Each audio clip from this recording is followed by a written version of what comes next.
manusia, motivasi perilaku manusia, restitusi posisi kontrol guru, kemudian keyakinan kelas, dan terakhir adalah segitiga restitusi. Budaya positif dari poin-poin ini nanti akan saya jabarkan satu persatu. Yang pertama adalah perubahan paradigma belajar. Dalam membangun budaya positif, sekolah dapat menyediakan lingkungan yang positif, aman, dan nyaman agar siswa mampu berpikir, bertindak, dan menciptakan dengan merdeka, mandiri, dan bertanggung jawab. Disiplin sangat berkaitan dengan kontrol guru terhadap siswa. Kemudian selanjutnya adalah disiplin. Disiplin berasal dari bahasa Latin yang artinya belajar. Disiplin dari diri membuat orang menggali potensinya menuju sebuah tujuan yang apa yang ia hargai. Namun dalam budaya kita, makna disiplin telah berubah menjadi sesuatu yang dilakukan seorang pada orang lain untuk mendapatkan kepatuhan. Kecenderungan umum adalah menghubungkan kata disiplin dengan ketidaknyamanan, bukan dengan apa yang kita hargai atau pencapaian suatu tujuan yang mulia. Disiplin adalah kemampuan untuk memerintah diri sendiri dalam mengontrol dan menguasai diri sendiri untuk memilih tindakan yang mengacu pada nilai-nilai yang kita hargai dengan penuh tanggung jawab, tanpa perintah dari orang lain. Nilai-nilai yang kita hargai adalah nilai kebajikan, sifat positif manusia yang merupakan tujuan mulia yang ingin dicapai setiap individu, yaitu nilai-nilai dalam profil pelajar Pancasila. Kebutuhan dasar manusia. Setiap manusia memiliki kebutuhan yang berbeda-beda.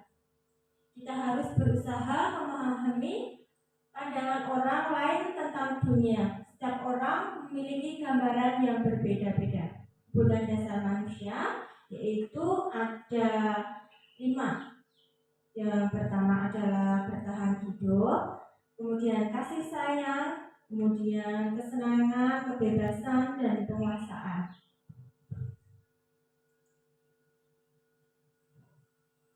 Motivasi perilaku manusia.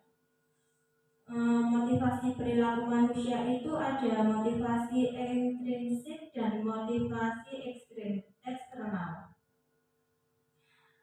Yang pertama, untuk menghindari ketidaknyamanan atau hukuman itu merupakan motivasi eksternal, yaitu motivasi dari luar, bukan dari diri sendiri. Dan ini ada motivasi dari dalam diri sendiri, itu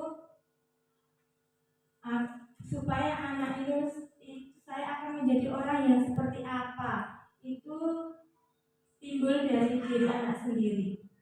Kemudian untuk mendapatkan imbalan dari orang lain itu termasuk motivasi eksternal.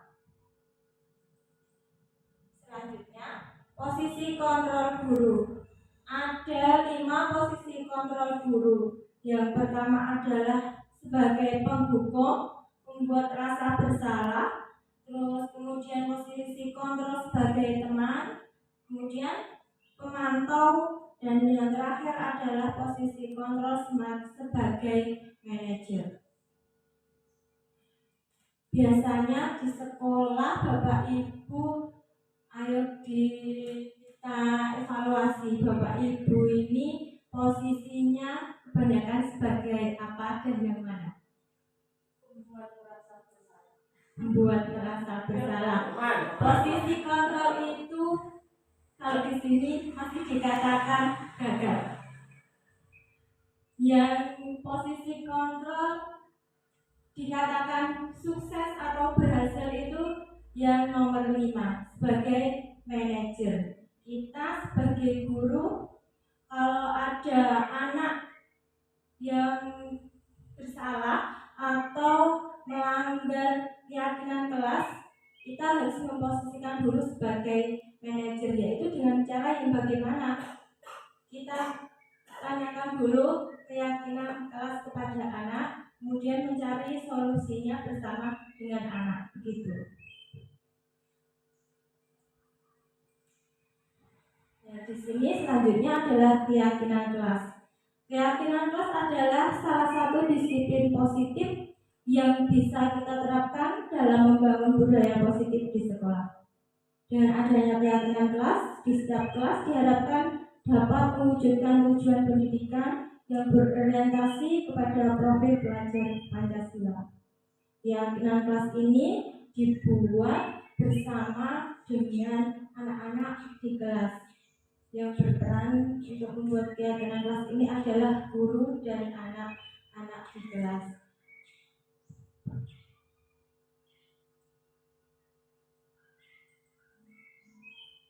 Budaya positif ini dapat terwujud dari berbagai aspek. Yang pertama, kita melakukan peraturan kelas, kemudian keyakinan kelas, kemudian lingkungan yang positif itu nanti bisa mewujudkan budaya yang positif. Nah, ini adalah segitiga restitusi.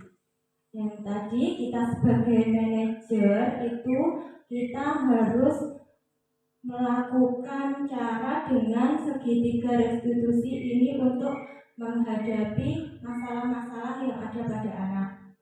Segitiga restitusi itu merupakan sebuah proses menciptakan kondisi bagi murid untuk memperbaiki kesalahan. Melalui segitiga restitusi, satuan pendidikan bisa membantu para murid untuk mencapai tujuannya, memiliki sifat disiplin yang positif, dan memulihkan dirinya setelah berbuat salah. Segitiga restitusi ini ada 3 tahapan. Yang pertama adalah menstabilkan identitas, kemudian validasi kebutuhan, dan yang terakhir adalah menanyakan keyakinan.